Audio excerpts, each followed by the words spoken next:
बंदर घने जंगल में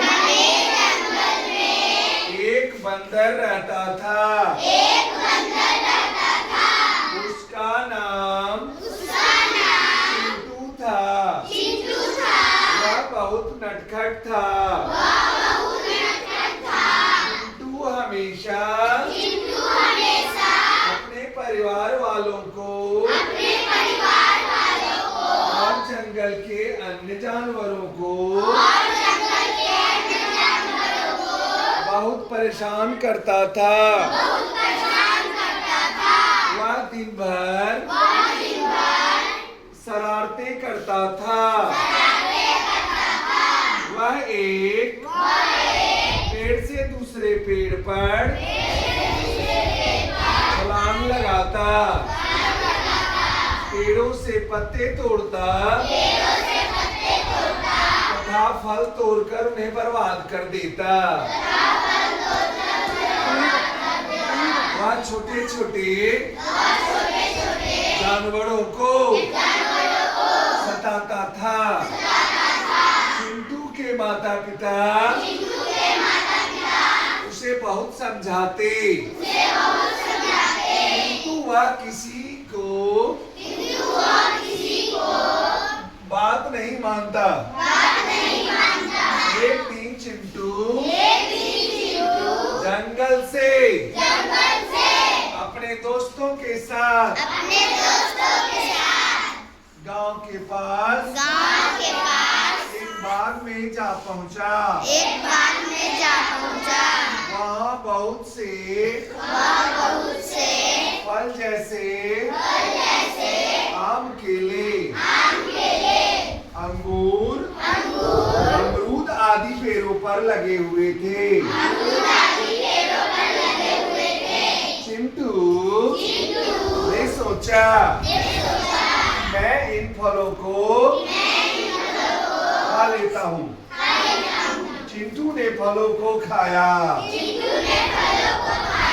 तो कम, लेकिन तोड़ तोड़ कर फेंके अधिक।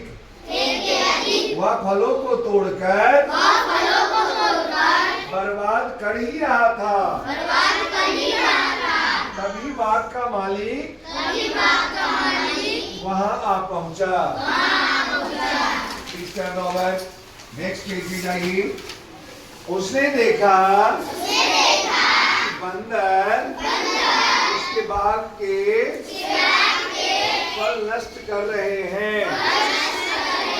तब बाग का मालिक डंडे से बंदरों को भगाने लगा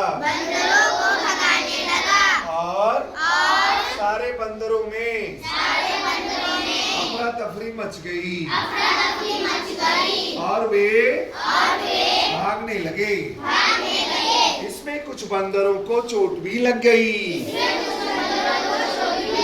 सभी बंदर चिंटू से नाराज थे, पर चिंटू इन बातों का कोई असर नहीं हुआ। एक दिन सभी बंदर इसी बाग में खेल रहे थे। वहीं पेड़ पर मधुमक्खियों का एक छत्ता था। चिंटू बंदर ने उस छत्ते पर पत्थर मार दिया। पत्थर लगने से रानी मक्खी को चोट लग गई। रानी मक्खी को घायल देखकर सभी बंदर भाग गए और मधुमक्खियां गुस्सा होकर चिंटू को काटने लगी। अब चिंटू समझ चुका था